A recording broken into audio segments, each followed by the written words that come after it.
Maraming salamat po sa tulong niyo. Pangulong BBM. Kami po ang samahan ng mangingisda ng Rosario City. In the spirit of shared responsibility, I call on everyone to be heroes in their own right. Uphold the principles of democracy, abide by the rule of law, and defend our sovereignty.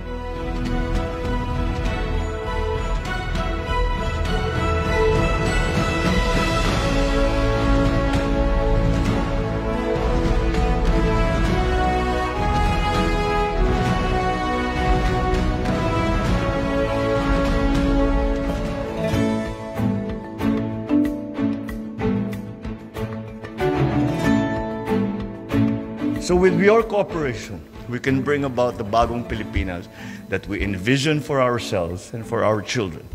Let us continue working together to achieve this goal. Once again, congratulations to all the new officers.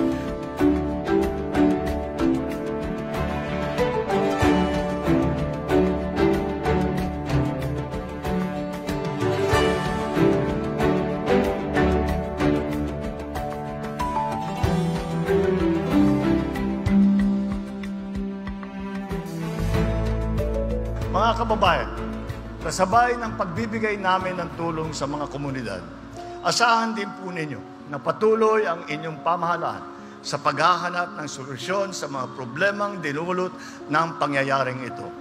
Nagsisikap din kami na bigyan kayo ng panibagong lakas at pag-asa upang malampasan ang dagok na ito